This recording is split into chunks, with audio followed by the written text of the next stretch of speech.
നമ്മുടെ തൃശ്ശൂർ എക്സിബിഷൻ വന്നിട്ട് ഇതേവരെ കാണാൻ പോകാനായിട്ട് പറ്റിയിട്ടുണ്ടായിരുന്നില്ല കേട്ടോ. ഇന്നാണ് അതിന് സാധിച്ചത്.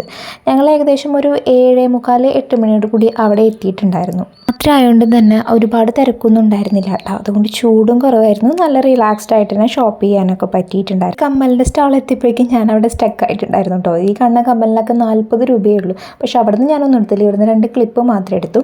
പിന്നെ ചേട്ടൻ നേരെ വാച്ച് സെലക്ട് ചെയ്യാനായിട്ട് പോയിട്ടുണ്ടായിരുന്നു. പക്ഷെ ഒന്നും ഇഷ്ടപ്പെടാത്തതുകൊണ്ട് എടുത്തില്ല. അടുത്ത പരിപാടി എന്ന് പറയുന്നത് നമ്മൾ ബജ്ജി കഴിക്കലാണ്. ഇവിടെ വന്നു കഴിഞ്ഞ് ബജ്ജിയും ആ കോളിഫ്ലവർ വറുത്തതും കഴിക്കാമെന്ന് നിർബന്ധമാണ്. എല്ലാ വട്ടത്തെയും പോലെ ചേട്ടൻ പ്രൊഡക്റ്റ് വാങ്ങാനായിട്ട് ട്രൈ ചെയ്തു കേട്ടോ. പക്ഷേ ആകെ 16 പോയിന്റ് നമുക്ക് കിട്ടിയിട്ടുള്ളൂ. 16 പോയിന്റിൽ ഒന്നും തരില്ല എന്നവർ പറഞ്ഞു. അപ്പം ഞങ്ങൾ നേരെ അവിടെ നിന്ന് തോൽവി സമയിച്ച് ഇറങ്ങി. ഈ കാണുന്ന സംഭവത്തിൽ കുഞ്ഞിലെ കയറാൻ ഭയങ്കര ആഗ്രഹമായിരുന്നു. പക്ഷേ ഇപ്പോൾ പേടിയാണ് കേട്ടോ. രാത്രി ആയതുകൊണ്ട് ചില കടകളൊക്കെ അടച്ചിട്ടുണ്ടായിരുന്നു കേട്ടോ. പിന്നെ ഞങ്ങൾ അവിടെ നിന്ന് ഇറങ്ങി നേരെ ഫുഡ് അടിക്കാനായിട്ട് പോയി. ഫുഡ് അടിക്കാനായിട്ട് ഇവിടെ പുതുക്കാട് ഷിബുവാൻ്റെ തട്ടുകടയിലാണ് പോയിട്ടുണ്ടായിരുന്നത്. അവിടുന്ന് ഫ്രൈഡ് റൈസും കൊള്ളിമോട്ടിയും കഴിച്ചു. ഞങ്ങൾ പിരിഞ്ഞു. അപ്പോൾ ഇത്രയുള്ള ഇന്നത്തെ വ്ളോഗ്.